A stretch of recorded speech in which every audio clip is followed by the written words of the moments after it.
Yins, guys. Thank you for listening to the Bridge to Buctober podcast, where we talk all about them Pittsburgh Pirates and that. My name is Josh. Today is June 20th.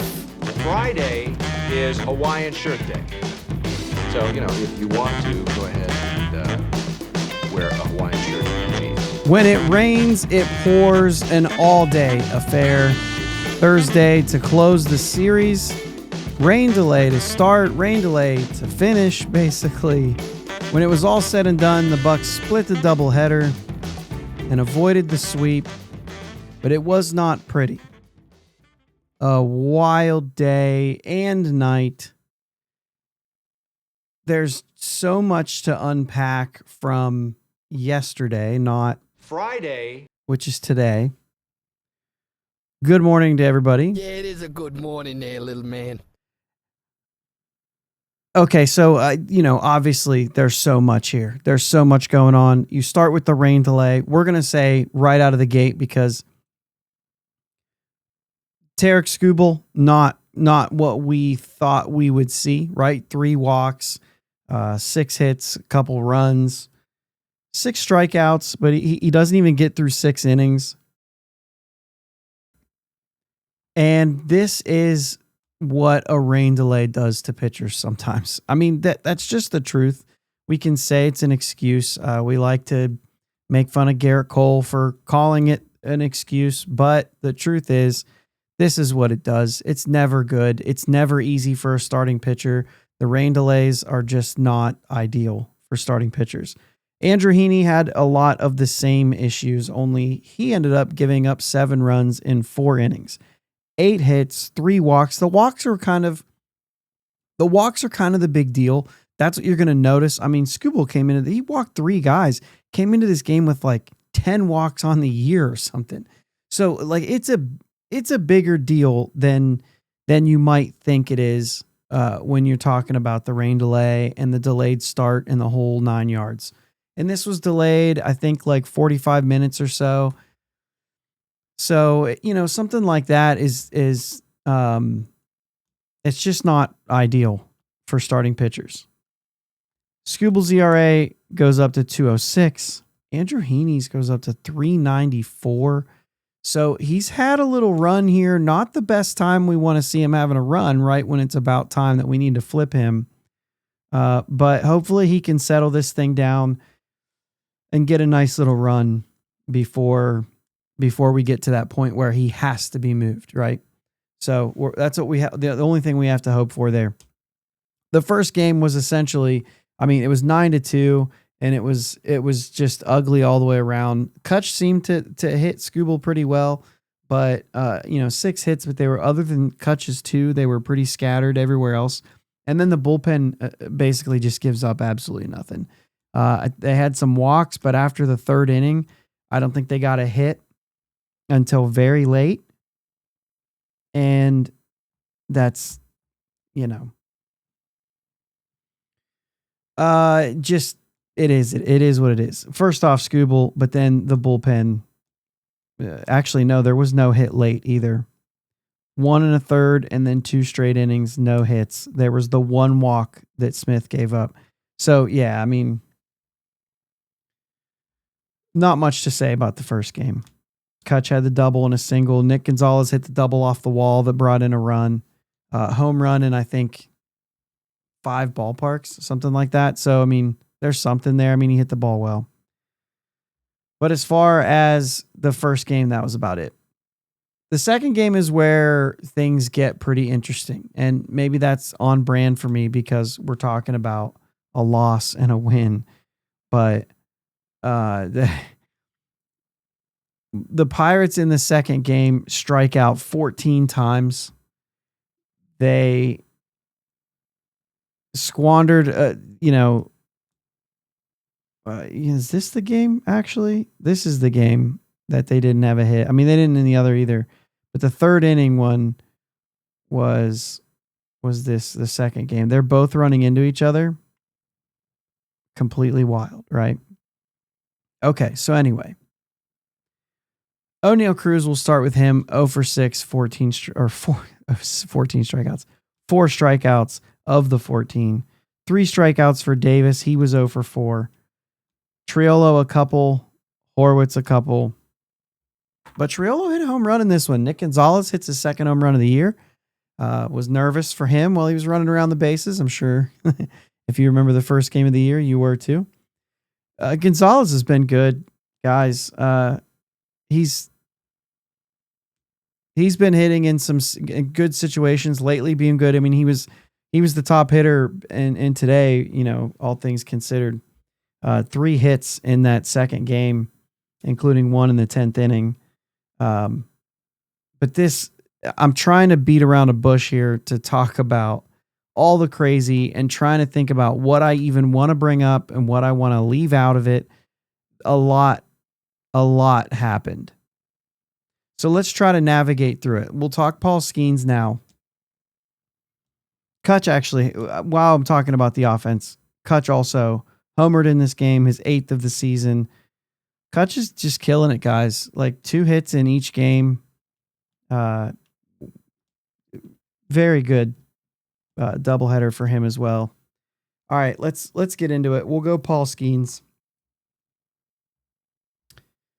Paul Skenes goes 6 innings, 3 hits. He did walk 5 batters. One of them shouldn't have been a walk. There was an early strike call that was missed, or it was called a ball, should have been a strike. Then there was a swing, and there was another one that was over the plate that should have been called strike 3 at that point, was called a ball, ends up walking him, ends up giving up 2 runs. The runs were early for Pittsburgh. He was working with a 4-run lead, but he was not sharp basically through most of the game. He just wasn't.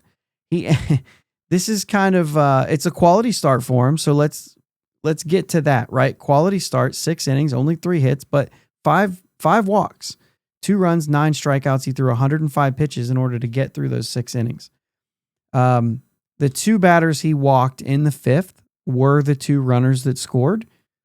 Walks will hurt you, right? Walks are errors. One of them should have been a strikeout, however. Probably would have negated both runs if it was a strikeout.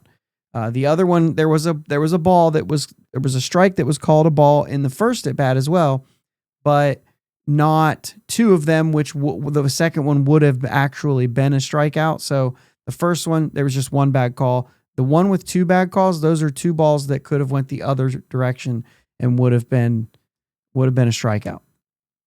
Could have been his 10th strikeout. The strikeouts increased probably due to the fact that there were 8 base runners, right? Because if you're pitching out of jams, how do you get out of jams? If Paul Skenes is pitching well, he can pitch to contact for a while and limit the strikeouts until he needs them. He needed them today, so he got them. This is the thing about this guy, man. 9 strikeouts it ties his season high, which he's done now 3 times. But that's just how good this dude is. You don't have your stuff. You don't have your control. You've walked 5 guys, and all you have to do is a couple double plays and strike out 9 batters, and you can get out of this thing with a quality start. It's absolutely ridiculous what he does. His ERA goes up to 185 in this game. Just crazy. Like, he's that good. Okay. He got a no decision in this game. You know my thoughts on that. Isaac Mattson comes in, gives up the double. That was not a great pitch. The home run was a waste pitch. He's 0-2. He throws high, 1-2 maybe. Throws high to change the eye level. It's at eye, like literally is at eye level. And Colt Keith just throws the bat up and catches up to it somehow. And it's a home run. It's really hard to, this goes back to the Pete Crow Armstrong home run that was way up, only much more violently turned on that ball. This just looked like caught it the right way and the ball flew. And it's kind of a hat tip. It ties the game, which gives Skenes the no decision at that point. But it's kind of hard to say that he blew it, that Mattson blew it, that Mattson failed there. It's hard. I mean, on a stat sheet, yes, he did. But if you watch the games, or if you didn't, you can listen to me, and I'm telling you right now, that pitch was way up there. And it's just, the reason you can't take stuff like that away and say that it's this or that is because it should have just been a ball and he would have had to throw another pitch and execute another pitch. Who's saying he doesn't leave one out over the plate? So that's not the point, though. It was Colt Keith earned that home run. The Tigers earned that in that moment. So it's, to me, there's a difference between a reliever coming in and kind of blowing it. Matson's been good, and I think that you can pretty much consider that he's still kind of there right now. This was just baseball being baseball, right? It's going to happen. I don't understand the actual pitch, and it's going to happen, but surrendering the lead and all that stuff is going to happen at times. Ferguson was good. Santana was good. Maybe we'll get into some of that as well if we have time here at the end. I'm watching my time here. I'm trying to do that better. There was a couple moments in these games I thought, just to touch on real quick. Runner's interference call. Skenes was pretty upset about this when he was out there in the 5th inning. The runner's interference call was the correct call. If you call runner's interference with Nick Gonzalez coming in, it's a dead ball. All the runners should go back to the one that they occupied. For the hitter, he goes to first. Unless he can't go to first, and then I don't know what they do. If it was the other way, then I don't know what they do. I think they would just then force everybody to the next one. But either way, the runner went back to second. They got it right. That call was 100% right. So if you were confused about that and thought maybe there was something there on the call, they got that one right. The other one was in the 10th inning, as this goes into extra innings after another hour and a half delay. Tommy Pham sliding into home. I think that Jake Rogers missed the tag. I think he tagged him in the chest after it went across. Obviously, this triggered a bunch of Tigers fans. There was a lot of chirping. Tommy Pham decides to call time in the middle of an O'Neal Cruz at bat with 2 runners on. He calls time to have those fans removed from the game. I don't understand why we're stopped. I mean, he took Cruz completely out of the at bat, and I already said earlier how bad of a day he had.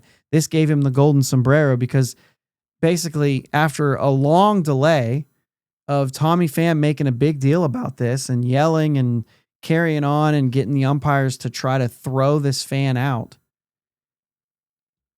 Cruz sees one pitch after that and swings and misses at it. And you almost think like he didn't even have a shot there. He obviously did because he did, but stuff like that, man, let a guy get locked in. Let a guy focus a little bit. And this whole thing, you saw after the one pitch, he was laughing, and it just felt like he just completely took him out of the whole thing. You got the fans chanting and the whole 9 yards. I didn't do that, but guys, Tommy Pham, Enough! I just can't handle much more of it. You just got to get this guy out of here. The fans, though, were crazy. In the 7th inning, there were some fans yelling at the bullpen guys. Apparently, from what I'm hearing, they were yelling all game. And a particular fan not wearing a Pirates jersey. If you've seen the video, that is not a Pirates jersey. My guess, Erie Seawolves, they have yellow jerseys like that. Probably an Erie Seawolves, which would be their AA team jersey. But I tweeted back and forth with a fan who was there. In one of the videos, you can see him wearing a Majinski jersey. He said that was not a Pirates jersey. This was not a Pirates fan. And he, in his words, he deserved it. But either way, it looks like what happened was Santana went and got the security and brought him over in the to the side, and he was pointing him out to the security, and they were still yelling, and it got the best of Santana there. He jumped up and tried to slap him, and Not a good look. It was in the middle of a rain delay when this thing broke, right after Santana was out there pitching. It's not a good look at all. Fans, you can say things like fans deserve, yada, yada, fans, provoked, all those things. Throw the fan out for sure. There's no point in saying stuff like that. I don't have much of a tolerance for crossing lines. Santana's quote after the game said he crossed the line a few times. I imagine some guys have different lines, but it sounded pretty hostile out there, according to the other fan. But a player cannot go there. You just can't. You have to figure out a way to walk away, to stop paying attention. This goes to the Pham situation. He's constantly bothered by fans, constantly paying attention to fans. I'm not blaming the players for having, emotions and feelings as well. Like they're obviously fine with that. The everything except for the jump and the swat to slap is all fine.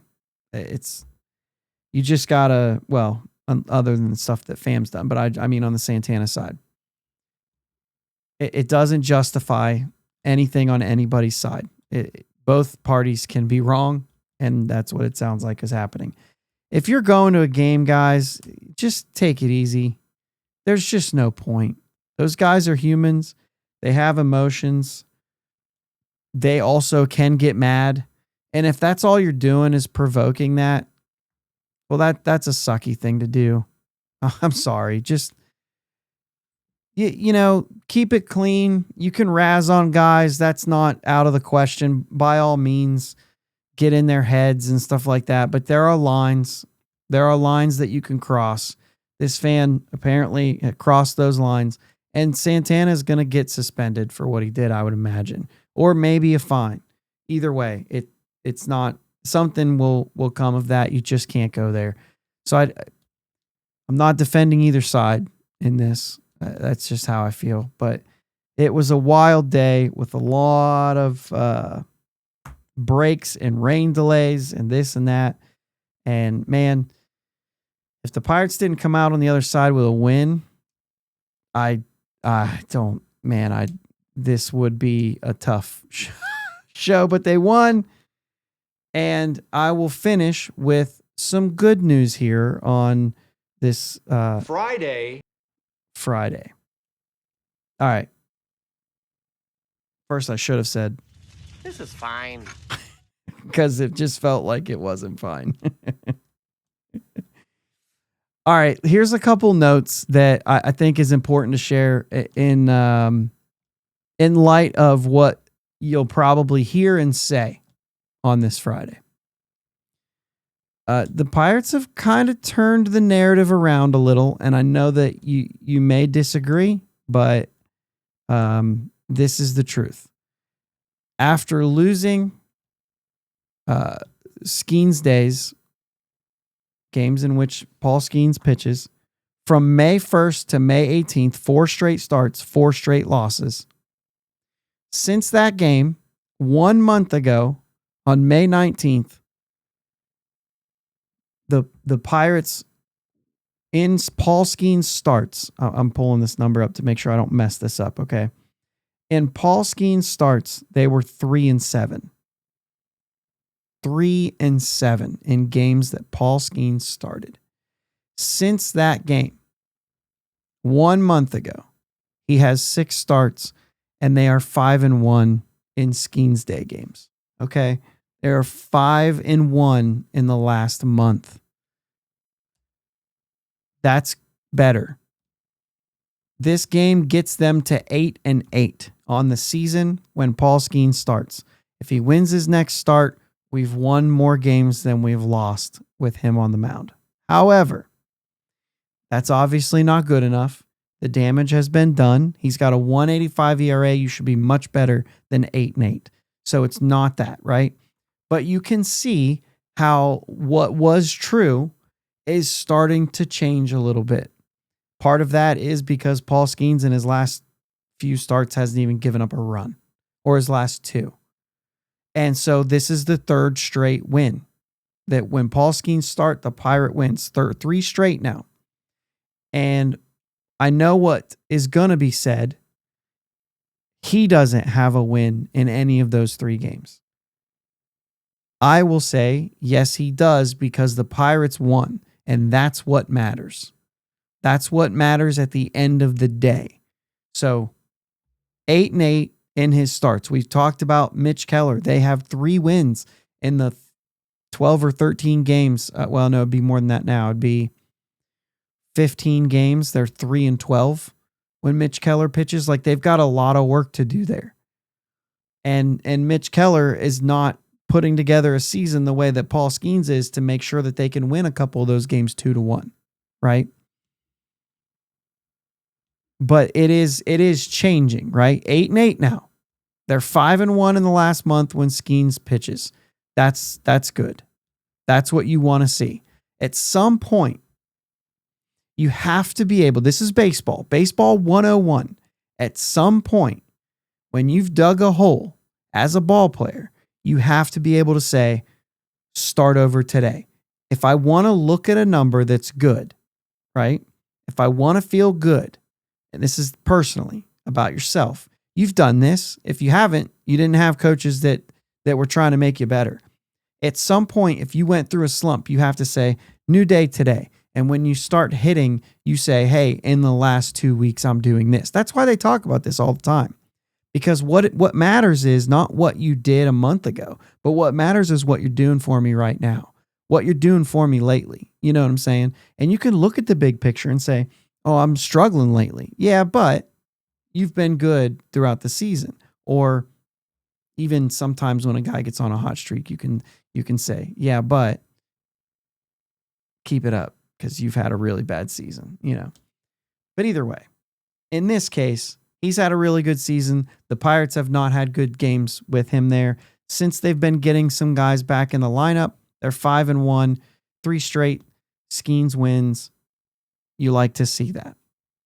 Understand that I get it that he is 4-6 is his official record on the season. Yeah, he's 4-6. That stinks too. But at the same time, the ultimate goal is for the Pirates to win the game. He put them in position to do that 3 straight days, and 5 out of 6 actually checks notes, because he actually put them in position to do the same thing when he went 8 innings and gave up 1 run and they lost to the Astros. So he's putting them in position every time, all his last 6 outings, he's put them in position. So before I get, too carried away, he's putting them in position to win games. And only one of these games, and that was what? Framber Valdez. Was that the Valdez game or no? That was Valdez pitched against Keller, right? That was, looking it up here, it was the Lance McCullers game. Yeah, don't get that. That was a bad one. Anyway, that's all. 8-8, 5-1, last 6 starts. Feel a little bit better about the Pirates when Paul Skenes takes the mound moving forward, because right now they're winning. They're winning at a 5-1 clip in the last 6 games. So when Skenes starts, we're back to feeling good. We're back to feeling like we're going to win. 6 runs, 4 runs in regulation, 8 runs total. And they've scored 6, they've scored 10. They've, in this stretch, and then a couple games where they won like 2-1 or 3-2 or whatever. So it's getting better. And as of right now, he puts you in the best position to win. Weekend series. Let's get out of here. Weekend series against the Rangers. It's Burrows versus DeGrom Friday night tonight. Friday. And Keller, Kumar, Rocker Saturday afternoon. And then Bailey Falter, Jack Leiter Sunday afternoon. Kind of an interesting weekend there. I mean, obviously Jacob DeGrom has a track record and very good career. Kumar Rocker, Jack Leiter in the same draft, all that stuff. You remember all that. That's crazy. So at least it'll be fun to watch that. Let's hope to get a series win at home, go on the road after that, but hope for a good weekend. Hope to bounce back from the Pirates really just kind of going up against two really good teams on the road. The Cubs and the Tigers are both at the top of their divisions, playing really good baseball. They had to go up against Skubal in one of these games on Thursday. So there's a lot there. But all in all, you got to bounce back from this. You just lost 2 straight series. You got to bounce back. And hopefully they can do that against the Rangers. They're a team that this team should be able to beat. And who knows? Maybe we'll have another breakout player. I also tonight will be going to Thomas Harrington's game in Columbus. And then maybe Sunday to see Bubba Chandler again. Haven't decided on that one yet, but Sunday night, live show, 9 p.m. Maybe I'll have some more minor league updates for you and go from there. So thanks for listening all week, and hit that subscribe button on YouTube. Got to get that thing going there. Thanks again for listening, guys. Let's go Bucks. Friday is Hawaiian Shirt Day. So, if you want to, go ahead and wear a Hawaiian shirt and jeans. Thanks for listening to the Bridge to Buctober podcast. Subscribing to your platform of choice is the best way to be notified for new episodes. And now, new episodes every weekday. Remember, live shows with my dad and Uncle Jake are Sundays at 9 p.m. Subscribe to the YouTube channel and join them in the live chat every Sunday.